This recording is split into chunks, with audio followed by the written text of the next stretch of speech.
المنتخبين الميامين لا سيما على الإمام المنتظر والحجة الثاني عشر الذين أذهب الله عنهم الرجس وطهرهم تطهيرا. اللهم صل على محمد وآل محمد. واللعنة الدائمة الباقية على أعدائهم أجمعين من يوم ظلمهم إلى قيام يوم الدين. رب اشرح لي صدري ويسر لي أمري واحلل عقدة من لساني يفقهوا قولي وجلني خالصا لوجهك الكريم يا الله. صلوات على محمد وآل محمد. اللهم صل على محمد وآل محمد. أما بعد فقد قال الله سبحانه وتعالى في القرآن الحكيم بسم الله الرحمن الرحيم يا أيتها النفس المطمئنة ارجعي إلى ربك راضية مرضية فادخلی فی عبادی وادخلی جنتی.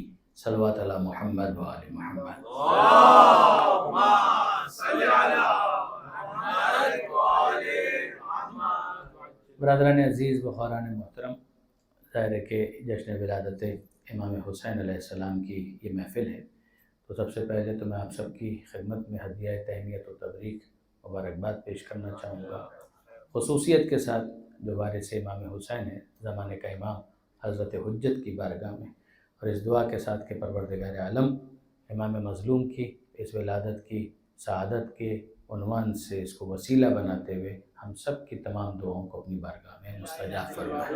ایک مرتبہ مل کر درود بھیج دیں محمد و آل محمد. اللهم صل على محمد وآل محمد.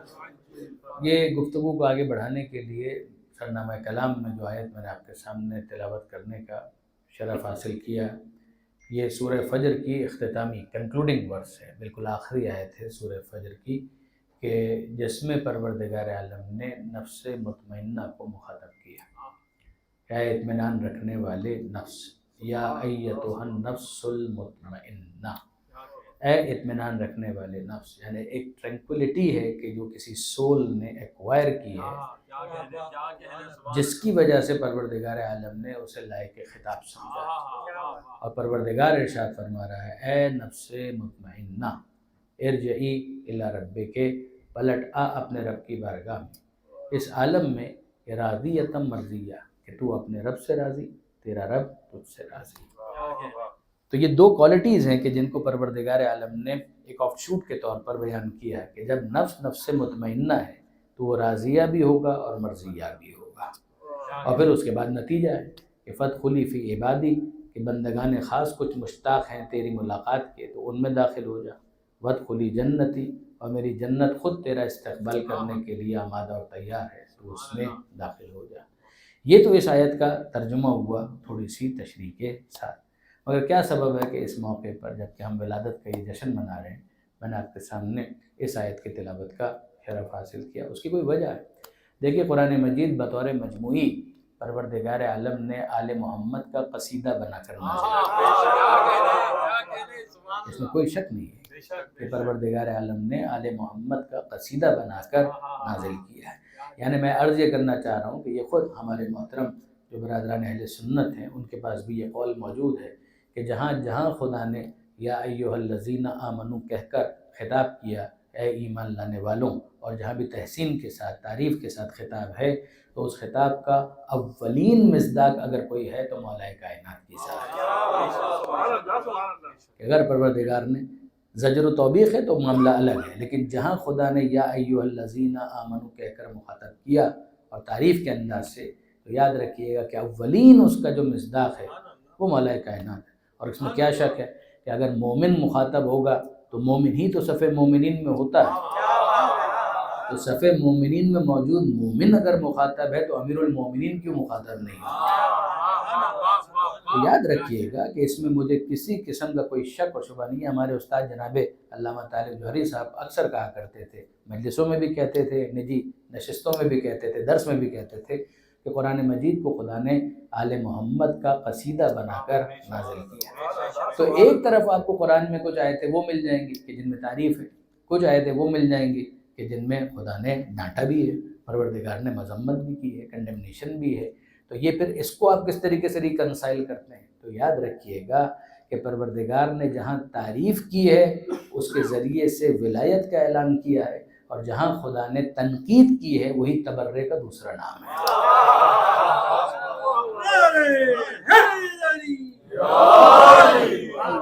یعنی یہ کیسے ہو سکتا ہے کہ آدم علیہ السلام کی تعریف ہو تو ابلیس پر تنقید نہ ہو؟ اگر آدم کی تعریف ہوگی تو ابلیس پر تنقید تو ہوگی.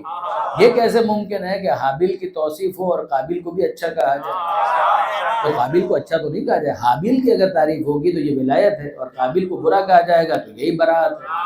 کیسے ممکن ہے کہ ابراہیم کا مرتبہ بیان کیا جائے اور نمرود کے بھی قصیدے پڑھے جائیں؟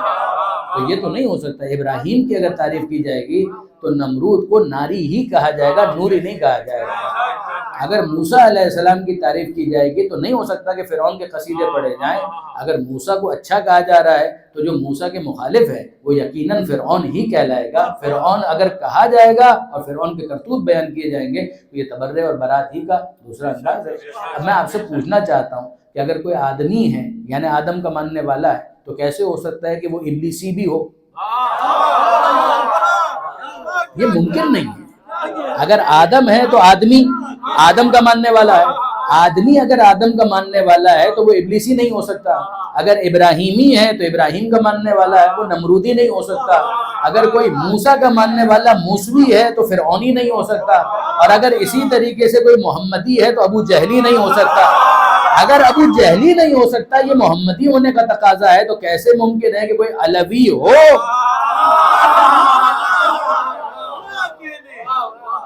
اگر وہ علی کا ماننے والا ہے تو جو علی کے مقابلے پر آ جائے وہ علی والا اس والا نہیں ہو سکتا. اگر کوئی حسین کا ماننے والا ہے تو وہ حسینی ہے، جب وہ حسینی ہے تو یزیدی نہیں ہو سکتا. بس برادران عزیز، یہی وہ اصول ہے کہ جس کو مولانا ابوالکلام آزاد، جو کہ شیعہ نہیں تھے، انہوں نے اپنا ایک مضمون لکھا، اور اس مضمون کے اندر، یعنی مولانا ابوالکلام آزاد بہت معروف شخصیت ہے، غیر معروف نہیں ہے. ان کی کتابیں، ان کی تفاسیر، سورہ حمد کی تفسیر ان کی بہت معروف ہے. اسی طریقے سے ان کی تحقیق جناب ذوالقرنین کے حوالے سے ایسی تحقیق ہے کہ جس کو بائی کیا ان علماء نے کہ جو ان کے بعد آتے چلے گئے. اور مولانا ابوالکلام کوئی ماضی بعید کی شخصیت نہیں ہے، یعنی کانگریس کے ممبر تھے، ہندوستان کی مرکزی شخصیات میں ان کا شمار ہوتا ہے، آزادی کی تحریک میں ان کا کردار ہے، اور شیعہ نہیں ہے.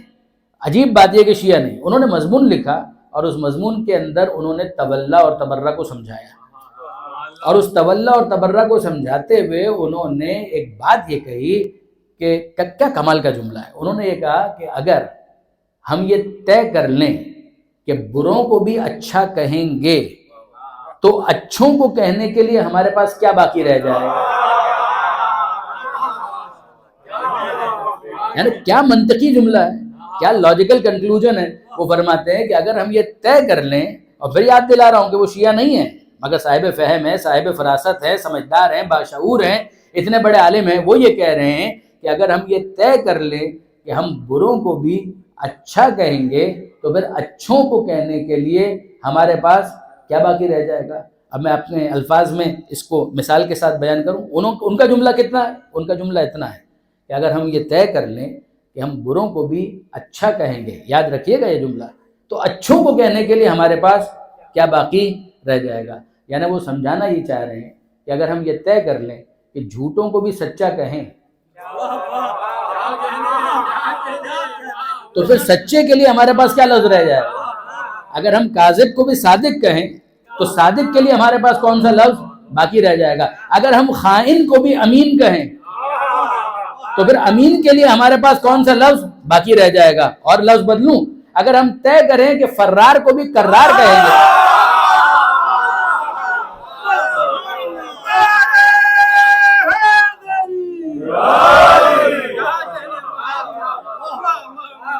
اگر ہم یہ طے کر لیں کہ فرار کو بھی کرار کہیں گے تو پھر کرار کے لیے ہمارے پاس کون سا لفظ باقی بچے گا. جب یہ ہو نہیں سکتا تو صادق صادق ہے، کاذب کاذب ہے، امین امین ہے، خائن خائن ہے. اور یاد رکھیے گا کرار کرار ہے، فرار فرار ہے، مومن مومن ہے، منافق منافق ہے. منافق کو مومن نہیں کہہ سکتے، مومن کو منافق نہیں کہہ سکتے. درود بھیجیے محمد و آل محمد.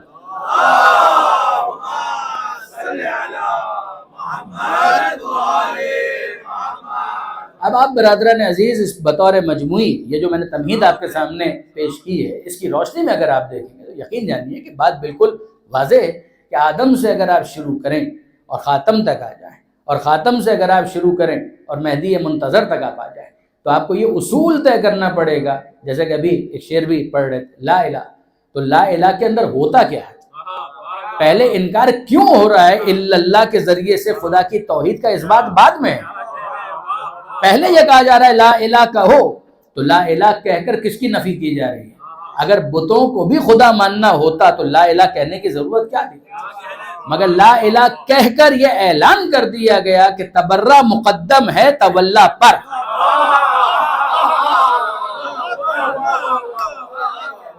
تبرہ مقدم ہے تولا، اور تبرہ بیزاری کا اعلان ہے. یقین جانیے برادران عزیز کہ انسان بیزار ہے، وہ کہے میں بتوں سے بیزار ہوں، ان سے میرا کوئی واسطہ نہیں. زیارت جامعہ میں ہم کو یہی سکھایا گیا ہے. زیارت جامعہ جو امام علی النقی علیہ السلام کے ذریعے سے ہم تک پہنچی،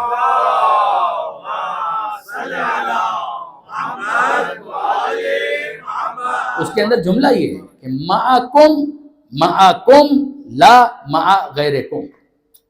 ہر معصوم کو مخاطب کر کے، یا پیغمبر سے لے کر، سیدہ سے لے کر، مولا سے لے کر، امیر المومنین سے لے کر امام حسن سے امام حسین تک، اور امام حسین سے لے کر امام زمانہ تک، ہر معصوم کو مخاطب کر کے یہ کہلوانا اور یہ کہنا سکھانا کہ کہو، کیا کہو کہ معکم. مع کا مطلب آپ جانتے ہیں، مع کا مطلب ہوتا ہے ساتھ.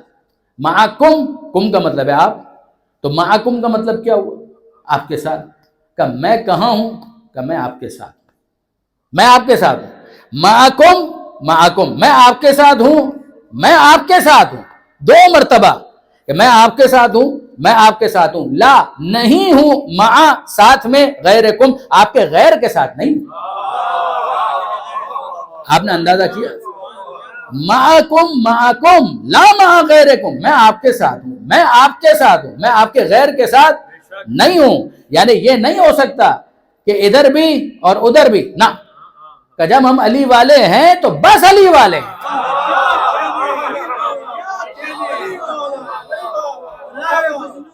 حضرت ابو طالب علیہ السلام و اولاد ابو طالب علیہ السلام بلند تر صلوات. اللہم صلی علی محمد و آل محمد. پرامن بقائے باہمی ایک الگ چیز ہے. ہم کوئی نہیں یہ کہتا کہ انسان خواہ مخواہ ہر ایک سے جھگڑتا پھرے اور لڑتا پھرے، یہ کوئی نہیں کہہ رہا. یہ کوئی نہیں کہہ رہا کہ گالم گلوچ شروع کر دیا جائے. نہ، پرامن بقائے باہمی ہے، کوئی ایگزسٹنس ہے. آپ ایک دوسرے کے ساتھ رہ معاشرت کر سکتے ہیں. جس طرح سے مکہ کے اندر لوگ رہ رہے تھے، بت پرست بھی رہ رہے تھے، موحد بھی رہ رہے تھے. مدینہ منورہ کے اندر یہودی بھی رہ رہے تھے، مسلمان بھی رہ رہے تھے. مگر ساتھ رہنا اور ہے، دلوں کا ساتھ ہونا اور.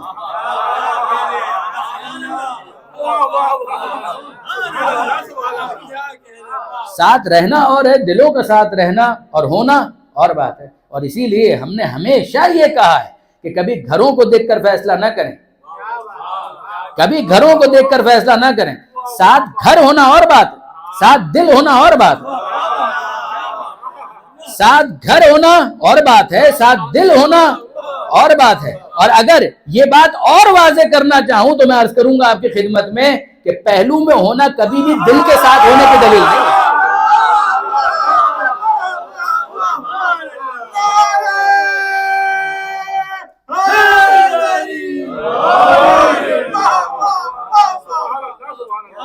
اسی لیے کہ پرامن بقائے باہمی اور ہے. اسلام یہ تو نہیں کہہ رہا کہ خواہ مخواہ بس تلوار نکالو اور لڑتے چلے جاؤ، یہ نہیں کہہ رہا اسلام. مگر اسلام یہ کہہ رہا ہے کہ اپنے تھاٹس کے اندر کلیئرٹی رکھو، اپنے نظریات کے اندر واضح اپروچ رکھو کہ تم علی والے ہو.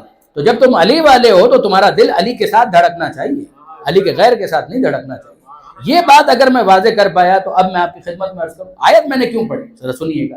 یہ عجیب بات ہے کہ آیتوں کی ایک فہرست ہے. یعنی ابھی میں نے آپ سے عرض کی کہ پورا قرآن خدا نے آل محمد کا قصیدہ بنا کر نازل کیا، اور اس کی جہتیں گزارش کر رہا تھا. کچھ آیتیں وہ ہیں کہ جو خاص آپ کو نظر آ جائیں گی. آیت تطہیر کس کے بارے میں نازل؟ انما یرید اللہ لیذھب عنکم الرجس اہل البیت ویطہرکم تطہیرا.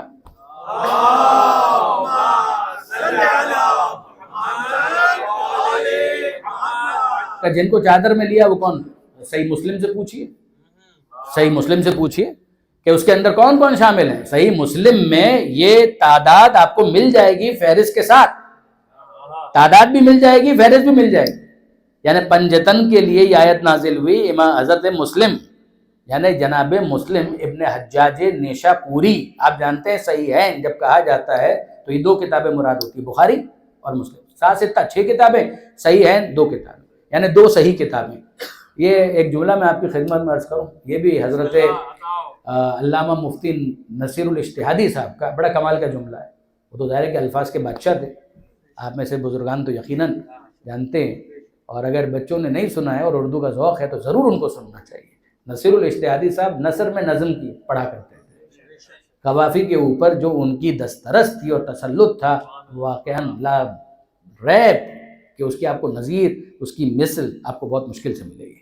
ابن حسن نونہروی صاحب گزرے ہیں اور ان کی بھی بعض تقاریر اب یوٹیوب کے اوپر اپلوڈ ہو گئی ہیں، اور وہ ان کا جو دبستان خطابت ہے اس کو کیری فارورڈ کیا ہے جناب علامہ نصیر الاجتہادی صاحب نے.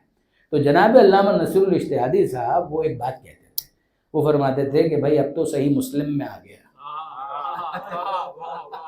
اب تو صحیح مسلم میں آ گیا. جملہ سنیے گا کہ اب تو صحیح مسلم میں آ گیا. تو اگر صحیح مسلم کی بات بھی کوئی نہ مانے، وہ سب کچھ ہو سکتا ہے، صحیح مسلم نہیں ہو سکتا.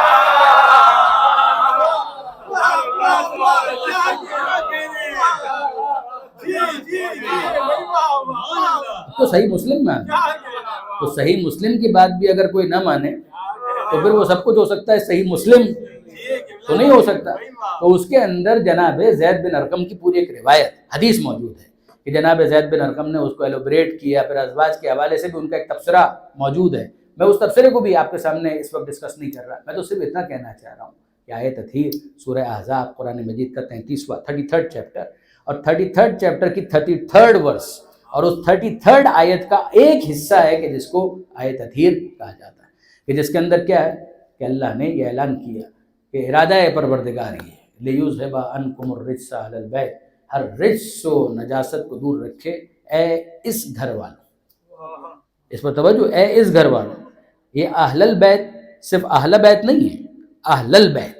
یہ بیت کے اوپر جو الف لام ہے اس کو اگنور نہیں کیجیے گا کبھی بھی. بیت کے اوپر الف لام موجود ہے، بیت، بیت کا مطلب گھر، اور الف لام دس ہاؤس، ایک خاص گھر ہے کہ جس کی طرف اشارہ کیا جا رہا ہے. اور یاد رکھیے گا برادران عزیز کہ قرآن مجید کے اندر الفاظ آ سکتے ہیں، لہجہ نہیں آ سکتا. قرآن مجید میں الفاظ آئیں گے، لہجہ نہیں آئے گا. اسی لیے ہم کہتے ہیں کہ لہجہ اگر نہ ہو تو الفاظ کبھی کافی نہیں ہوتے.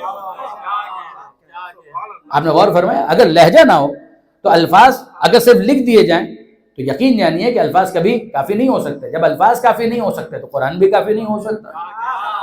کسی ناطق قرآن کی ضرورت ہے جو لہجہ بتائے. آپ اگر اس کو ریلیٹ کریں کہ پیغمبر اکرم کے کام کیا بتائیں، سورہ جمعہ کی آیت یتلو علیہم آیات ہی، وہ ان کے درمیان آیتوں کی تلاوت کرے. میں پوچھنا چاہتا ہوں کیوں آیتوں کی تلاوت کرے؟ جب لکھا ہوا صحیفہ دے دیا تو آیتوں کی تلاوت کیوں کریں؟ لکھے ہوئے صحیفے میں الفاظ آئیں گے، جب مصطفیٰ پڑھیں گے تو لہجہ سمجھ میں آئے. محمد آل محمد صلوات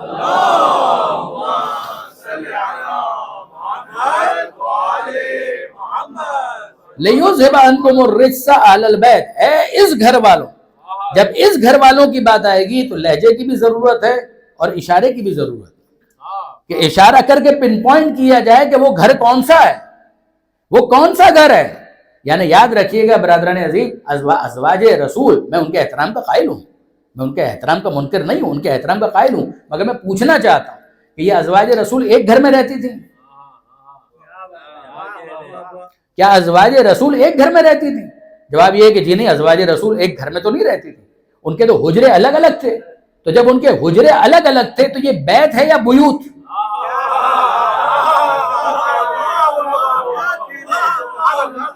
بیت کا مطلب ہے گھر، بیوت جمع پلورل کا صیغہ ہے نا، ہاؤسز. اور یاد رکھیے کہ انہی آیتوں کے اندر خدا نے ان کے گھروں کو گھروں ہی کہا ہے، گھر نہیں کہا ہے. آیت سنیے، کرنا فی بیوت کننا، بیوت بیت نہیں، کرنا رہو، بیٹھی رہو، فی بیوت کننا، اپنے اپنے گھروں میں بیٹھی رہو، بیت نہیں، بیوت کننا، اپنے اپنے گھروں میں بیٹھی رہو۔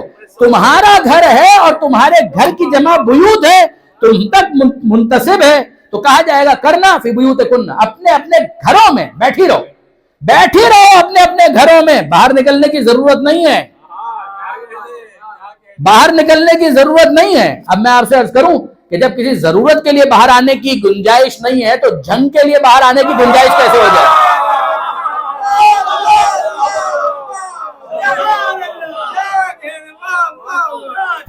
کرنا فی بیوت کننا۔ اب اگر کسی کو اصرار ہے کہ پروردگار عالم نے ازواج رسول کے گھروں کو مراد لیا ہے، تو پہلے تو مجھے یہ بتائیں کہ یہاں پر پھر بیوت کیوں نہیں ہے، بیت کیوں ہے؟ اور دوسرا مجھے یہ سمجھائیں کہ اگر اتنے سارے بیوت میں سے کوئی بیت ہے تو یہ الف لام کس گھر کی طرف اشارہ ہے؟ لہذا یاد رکھیے گا، یہاں پر ہے بیت، ازواج کا ذکر ہے بیوت، تو ان کے گھروں اور اپنے اپنے گھروں میں بیٹھی رہو، نبی کی طرف یا نبوت کی طرف نسبت نہیں ہے، کہا جا رہا ہے اپنے اپنے گھروں میں بیٹھی رہو۔ اور یہاں پر کیا ہے، پیغمبر اکرم اپنے چادر میں جمع کرتے ہیں، اور جمع کرنے کے بعد خدا کی بارگاہ میں پھر صحیح مسلم اپنے ہاتھوں کو بلند کرتے ہیں اور یہ کہتے ہیں اللہم ہؤلاء اہل بیتی، بیوتی نہیں، اللہم ہؤلاء اہل بیتی، اے پروردگار میرا جو بیت ہے، میرا جو بیت ہے، میرا بیت، بیوت نہیں، بیت، میرے بیت کے اہل یہ ہیں جو اس وقت چادر میں موجود ہیں،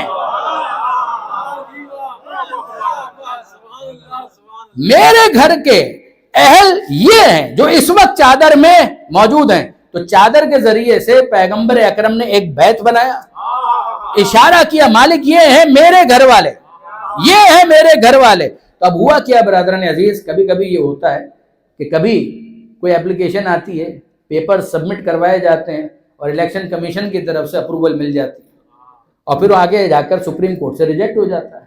تو پیغمبر اکرم نے تو اپنا فیصلہ سنا دیا ہے، اور یہ رسول بھی وہ ہے جو اپنی مرضی سے تو کوئی فیصلہ سناتا نہیں ہے، مگر پیغمبر اکرم نے مزید یہ چاہا کہ کوئی اپیل نہ جائے، کسی قسم کا ریفرنس فائل نہ کیا جائے، لہذا پیغمبر اکرم نے پہلے تو اپنا سنایا فیصلہ کہ مالک میرے نزدیک تو یہ ہیں میرے اہل، اب تو فرما کہ تو کیا کہتا ہے۔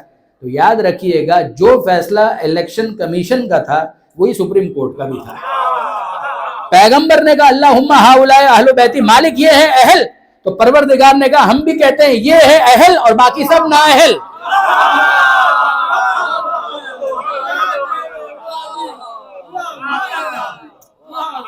محمد والے محمد صلوات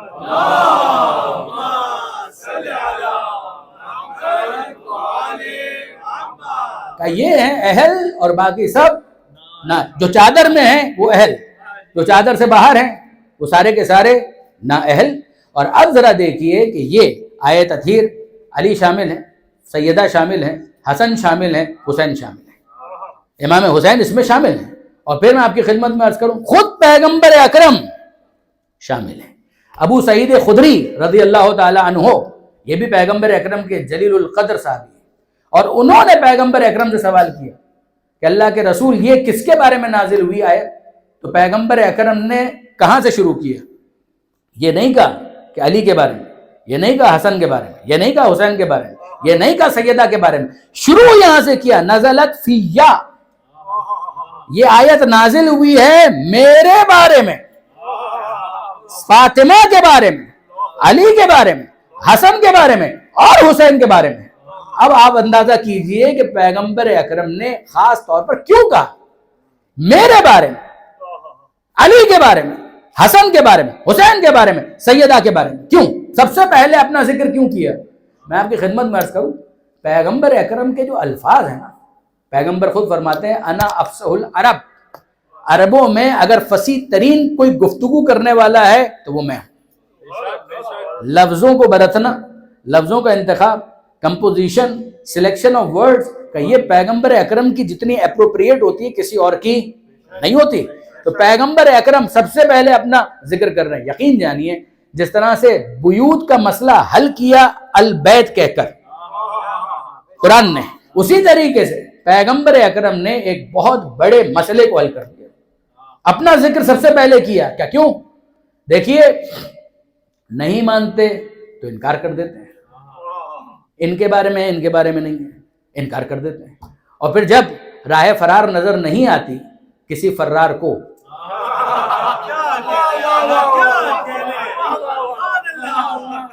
جب راہ فرار نظر نہیں آتی کسی فرار کو، تو پھر اس کے بعد یہ کہتے ہیں اچھا ٹھیک ہے چلیے ہم نے مان لیا کہ یہ آیت انہی کے بارے میں ہے، مگر خدا نے یہی تو کہا کہ نجاست کو دور کیا تو کچھ ہوگی.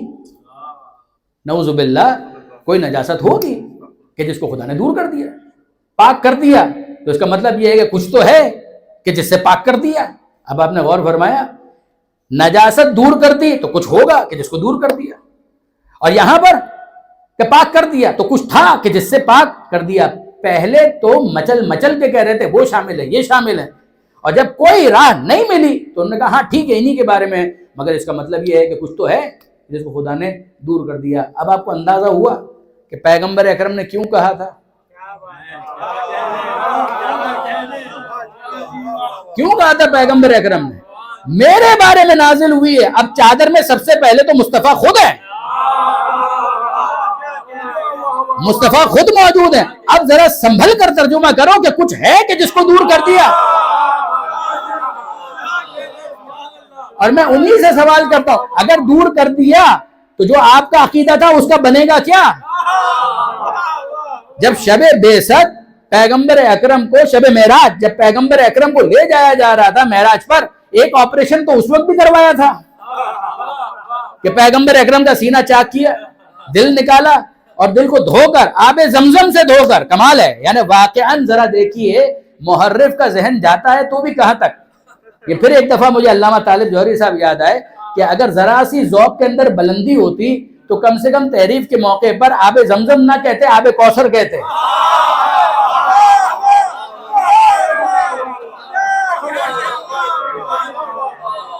تو آب کوثر آ رہے ہیں جناب جبرائیل جنت کے پاس سے، پیغمبر اکرم کو لے جانا ہے معراج پر، اور وہاں سے آتے ہوئے کوثر کا پانی نہیں لا رہے، زمزم کا پانی لے کر آ رہے ہیں.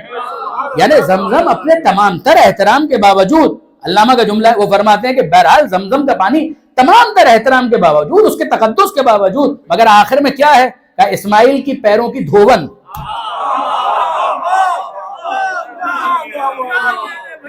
توجہ کیجیے،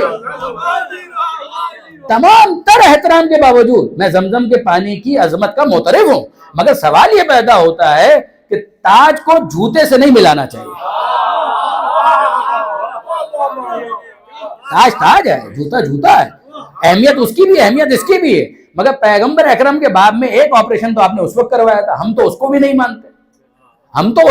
مانتے، مگر سوال یہ پیدا ہوتا ہے کہ اگر اس وقت سب کچھ ہو چکا تھا تو اب یہاں پر پاک کرنے کا اعلان ہے، نجاست کو دور کرنے کا اعلان ہے. یاد رکھیے گا برادران عزیز کہ اگر یہی معیار تفسیر رہا تو پھر اس کے بعد دوسری آیتیں بھی مشکوک ہو جائیں گے. مجھے بتائیے کہ جو جنت کے اندر حوران جنت ہیں ان کے لیے لفظ ہے ازواج مطہرات، پاک و پاکیزہ حوریں دی جائیں گی، لفظ وہی ہے مطہرات. تو مطہرات اگر پاک کرنے کا معنی ہے تو بتائیے کہ جنت میں رہتے ہوئے ان کے پاس کون سی نجاست تھی، ان کے پاس کون سی نجاست تھی. اور پھر جو کل رات کو بھی جشن میں عرض کر رہا تھا کہ ابراہیم اور اسماعیل علیہ السلام جب خانہ کعبہ کی تعمیر کرتے ہیں تو پروردگار کہتا ہے انتا ہیرا بیتی، اے ابراہیم اے اسماعیل اس کو پاک کرو یا رکھو. لفظ تو یہی ہے انتا ہیرا، طاہر یہ عربی زبان کے اعتبار سے باب تفعیل کا صیغہ ہے. انتا ہیرا اے ابراہیم اے اسماعیل، ترجمہ آپ بتائیے، پاک ڈیش کرو یا رکھو.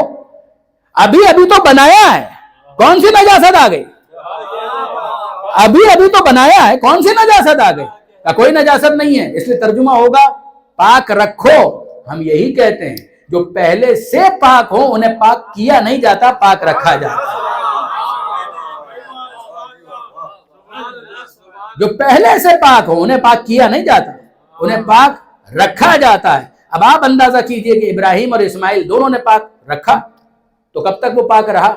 جب تک ابراہیم تھے، اسماعیل تھے، اس لیے کہ حکم ان سے متعلق تھا۔ جب تک وہ دونوں رہے تب تک وہ پاک رہا۔ جب وہ چلے گئے تو کیا اسی خانہ کعبہ میں نجس بت نہیں آ گئے؟ کیا عجیب بات ہے کہ قرآن مجید نے بتوں کے لیے لفظ رجس استعمال کیا ہے۔ وہی رجس، فاجتنبوا الرجس من الاوثان، بچو رجس سے، رجس نجاست، کس کی نجاست؟ من الاوثان، اوثان کہتے ہیں بتوں کو، بتوں کی نجاست سے اپنے آپ کو دور رکھو اگر دور ہو، اور اگر اب تک اس نجاست سے آلودہ ہو تو اپنے آپ کو دور کرو۔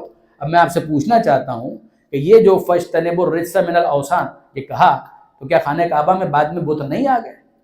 تو بت تو نجس ہے، حکم دیا گیا تھا پاک رکھنے کا، تو اس حکم پر عمل تو نہیں ہوا۔ جواب ملے گا جب تک ابراہیم تھے، جب تک اسماعیل تھے، تب تک حکم ان سے تعلق رکھتا تھا۔ جب وہ چلے گئے تو اس کے بعد ان کی ذمہ داری تو نہیں ہے کہ وہ پاک رکھیں، اس لیے کہ ان کی ذمہ داری ان کے ہین حیات، جب تک ان کا لائف اسپین تھا تب تک ان کی ذمہ داری تھی۔ اب آپ کو اندازہ ہوا کہ بیت کی تطہیر کی ذمہ داری تھی خلیل خدا اور ذبیح خدا۔ جب تک وہ رہے تب تک بیت پاک رہا، جب وہ چلے گئے تو نجس بت آ گئے۔ کیا عجیب منزلت ہے، اہل البیت کی طہارت کا ذمہ کسی شخص کے حوالے نہیں کیا، خدا نے خود اپنے ذمے پر رکھا۔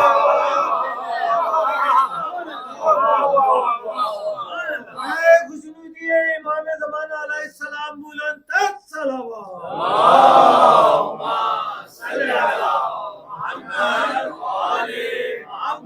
اب آپ کو اندازہ ہوا کہ پروردگار عالم کیا کہہ رہا ہے، انما یرید اللہ، ارادہ پروردگار یہ ہے، جتنا زور ارادہ پروردگار میں ہوگا اتنا ہی اہل البیت کی طہارت میں زور ہوگا۔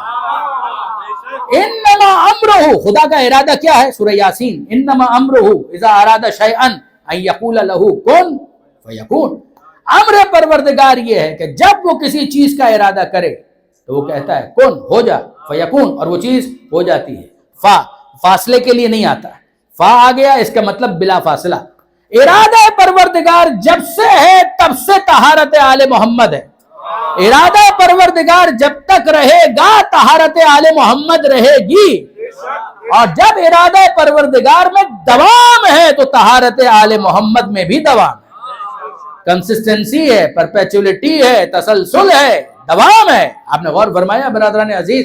اب اس کے بعد میرے لیے بہت آسان ہو گیا کہ میں آپ کے سامنے پیغمبر اکرم ختمی مرتبت احمد مجتبی محمد مصطفیٰ صلی اللہ علیہ وآلہ وسلم،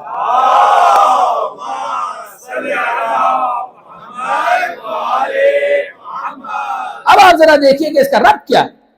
طہارت طہارت طہارت، ربط کیا ہے کہ جب حسین مظلوم اس دنیا میں تشریف لائے، تو جب اس دنیا میں تشریف آئے، تطہیر آئے گی بہت بعد میں، یاد رکھیے گا 4 ہجری میں حسین اس دنیا میں تشریف لائے، 4 ہجری، اور آئے تطہیر کا نزول کب ہے؟ 9 ہجری۔ جب مباہلہ کا واقعہ ہوا ہے تو سائیڈ بائی سائیڈ، یہ بھی صحیح مسلم ہی کے اندر آپ کو مل جائے گا کہ سائیڈ بائی سائیڈ مباہلہ اس کا واقعہ چل رہا ہے، اور پھر اس کے بعد جب حکم ہوا ندعو ابناءنا و ابناءکم و نساءنا و نساءکم و انفسنا و انفسکم، جب یہ حکم آیا تو اس کے ساتھ پیغمبر اکرم نے چادر میں جمع کیا اور کہا اللہم ہؤلاء اہل بیتی، مالک یہ ہیں میرے اہل بیت۔ خدا نے کہا انما یرید اللہ، آیت تطہیر نازل ہو گئی۔ کب نازل ہوئی؟ 9 ہجری۔ 9 ہجری کا بھی اختتام، مباہلے کا واقعہ 24 ذی الحجہ، 24 ذی الحجہ، یعنی ذی الحجہ کا اختتام، ذی الحجہ کا اختتام یعنی 9 ہجری کا اختتام۔ یہ 9 ہجری کا اختتام ہے اور آیت تطہیر نازل ہو رہی ہے۔ حسین اس دنیا میں کب آئے؟ 4 ہجری، 3 شعبان 4 ہجری حسین اس دنیا میں تشریف لائے، اور اب پیغمبر اکرم کی تمنا ہے، خواہش ہے کہ پیغمبر اکرم اپنے نواسے کو دیکھیں، دل خوش ہے، باغ باغ ہے۔ پیغمبر اکرم فرماتے ہیں کہ کوئی مجھے بتائے کہ میرا بیٹا کہاں ہے، میں اپنے بیٹے کو دیکھنا چاہتا ہوں۔ تو جناب صفیہ، روایات کے اندر جناب صفیہ کا ذکر ہے، ایک شعر ابھی میں پڑھوں گا آپ کے سامنے بند، جناب میر انیس کا، انہوں نے اس میں اسما کا ذکر کیا۔ میں بعید نہیں سمجھتا کہ وہ بھی روایت ہو، واقعہ ایک ہی ہے، اور وہ کیا کہ پیغمبر اکرم نے اپنی پھوپھی جناب صفیہ سے یہ کہا کہ پھوپھی جان ذرا مجھے میرے نواسے کا دیدار کروائیے، میں دیکھنا چاہتا ہوں۔ تو جناب صفیہ، دیکھیے معرفت ہر ایک کی وہ نہیں ہوتی، تو جناب صفیہ نے کہا کہ ہاں میں بھی لے آتی ہوں، لیکن یہ ہے کہ انا لم ننزف من قبل، یہ ننزف کے لفظ کو آپ سمجھے، یہ نکلا ہے نظافت سے. نظافت کا مطلب ہوتا ہے صاف کرنا. النظافت من الایمان، جس کا ترجمہ اردو میں کیا جاتا ہے کہ صفائی نصف ایمان ہے. النظافت من الایمان یعنی صفائی ایمان کا جز ہے.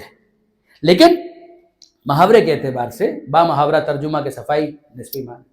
اب یہ کیا ہے؟ انہوں نے کہا، پیغمبر اکرم نے کہا کہ مجھے میرے فرزند کی زیارت کرواؤ، میں دیکھنا چاہتا ہوں اپنے بیٹے کو. جناب صفیہ نے کہا جی اللہ کے رسول میں بھی لے آتی ہوں، لیکن یہ کہ ان لم ننزف من قبل، لم کا مطلب ہوتا ہے نہیں، ننزف ہو پاک نہیں کیا ابھی ہم نے اس بچے کو. ان لم ننزف من قبل، ولادت کے بعد غسل ولادت ہوتا ہے نا، تو ابھی وہ غسل ولادت ہوا نہیں ہے، تو بچے کو صاف نہیں کیا، پاک نہیں کیا. تو جناب صفیہ نے اپنے ظرف کے مطابق ایک جملہ کہا، ان کو نہیں معلوم، اسے زیادہ وہ نہیں کہہ سکتی تھی، تو انہوں نے کہا ان لم ننزف من قبل.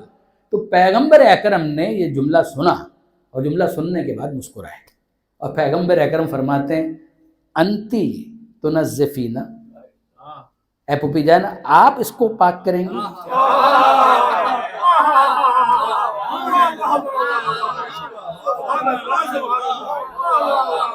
انتی تنزفین، اے پھوپھی جان آپ اس کو پاک کریں گے. تو جناب صفیہ ظاہر ہے کہ ششدر رہ گئیں، سٹپٹا گئیں، حیران ہو گئی کہ میں نے ایسا کیا کہہ دیا کہ اللہ کے رسول نے اس طرح سے رسپونڈ کیا. حیران تو ہوئی. پھر اس کے بعد وہ فرماتی ہیں کہ میں آپ کی بات سمجھی نہیں، سوال کیا تھا؟ ذرا مجھے میرے فرزند کو دکھاؤ، میں دیکھنا چاہتا ہوں. جواب کیا تھا؟ ان لم ننزف من قبل، اے اللہ کے رسول ہم نے بچے کو بھی پاک نہیں کیا. پیغمبر اکرم نے کیا کہا؟ انتی تنزفین، اے پھوپھی جان کیا آپ اس کو پاک کریں گے؟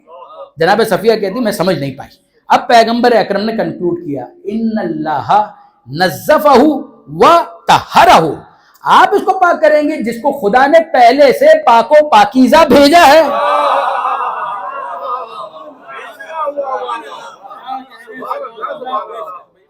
آپ نے اندازہ کیا آیت تطہیر کا یہ رخ، جبکہ آیت تطہیر نازل ہو رہی ہے 9 ہجری میں. 4 ہجری میں جب حسین اس دنیا میں تشریف لائیں، پروردگار اس وقت سے، اس سے پہلے عالم نور سے جب نور حسین کی خلقت ہوئی، حسین جب اس دنیا میں آئے اور جب اس دنیا سے گئے، یاد رکھیے گا قیامت آ سکتی ہے، سلسلہ طہارت حسین کبھی ختم نہیں ہوگا. آپ نے اندازہ کیا برادران عزیز؟ بس اب اسی کے اوپر میں بات کو مکمل کرنا چاہوں گا، اور یہ میر انیس کے کچھ اشعار ہیں، اور اس میں وہ شعر بھی آ جائے، وہ بند بھی آ جائے. اور کمال واقعا میر انیس نے کمال کیا ہے. پہلے تو مبارکباد دے رہے ہیں، کس کو؟ ذرا دیکھیے. یا ختم رسل گوہر مقصود مبارک، یا ختم رسل گوہر مقصود مبارک، یا نور خدا رحمت معبود مبارک. یہ 2 مصرے ہوئے. یا ختم رسل گوہر مقصود مبارک، یا نور خدا رحمت معبود مبارک، یا شاہ نجف شادی مولود مبارک. پیغمبر اکرم کی خدمت میں مبارکباد، مولا کائنات کی بارگاہ میں مبارکباد. فرماتے یا شاہ نجف شادی مولود مبارک، یا خیر النساء اختر مسعود مبارک. آپ نے اندازہ کیا؟ یعنی نمائندہ مبارکباد دی ہے انہوں نے پنجتن کی، پیغمبر اکرم کی بارگاہ میں، جناب مولا کی بارگاہ میں، اور جناب سیدہ کی بارگاہ میں. اب اس کے بعد بیت ہے یا ختم رسول گوہر مقصود مبارک، یا نور خدا رحمت معبود مبارک، یا شاہ نجف شادی مولود مبارک، یا خیر النساء اختر مسعود مبارک. رونق ہو صدا نور دوبالا رہے گھر میں، رونق ہو صدا نور دوبالا رہے گھر میں، اس ماہ 2 ہفتہ کا اجالا رہے گھر میں. تشریح کی ضرورت تو نہیں. اس ماہ 2 ہفتہ کا اجالا رہے گھر میں، یعنی میں اپنے نوجوان دوستوں کے لیے 2 ہفتہ یعنی 14 ہفتے میں 7 دن ہیں، تو 2 ہفتہ یعنی 7 اور 7 14، اور ماہ کا مطلب ہو گیا چاند، تو ماہ 2 ہفتہ یعنی 14ویں کا چاند. اس ماہ دو ہفتہ کا اجالا رہے گھر میں۔ اب اس کے بعد جناب میر انیس کیا ارشاد فرماتے ہیں، ذرا دیکھیے۔ میر انیس یہ فرماتے ہیں، اور خاص طور پر وہ بیت کی عرض یہ اسما نے کہ اے خاص اے داور، پیغمبر اکرم نے کہا مجھے میرا بیٹا دکھلاؤ، میں دیکھنا چاہتا ہوں حسین کا چہرہ۔ کی عرض یہ اسما نے کہ اے خاص اے داور، نہلا لوں تو لے آؤں اسے حجرے سے باہر۔ کی عرض یہ اسما نے کہ اے خاص اے داور، نہلا لوں تو لے آؤں اسے حجرے سے باہر۔ ارشاد کیا احمد مختار نے ہنس کر، ارشاد کیا احمد مختار نے ہنس کر، لے آ کے نواسا ہے میرا طاہر و اطہر۔ چاروں مصرے آپ نے سنے، اب بیت کی باری ہے مگر ذرا سنیے گا۔ کی عرض یہ اسما نے کہ اے خاص اے داور، نہلا لوں تو لے آؤں اسے حجرے سے باہر۔ ارشاد کیا احمد مختار نے ہنس کر، لے آ کے نواسا ہے میرا طاہر و اطہر۔ اس چاند کو تاج سر افلاک کیا ہے، اس چاند کو تاج سر افلاک کیا ہے، یہ وہ ہے خدا نے جسے خود پاک کیا۔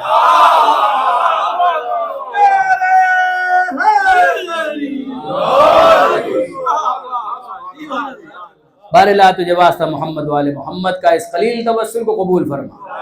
آل محمد کے ماننے والے چاہنے والے حسین کے ماتمی جہاں جہاں بھی ہیں ان کی جان مال عزت و آبرو کی حفاظت فرما۔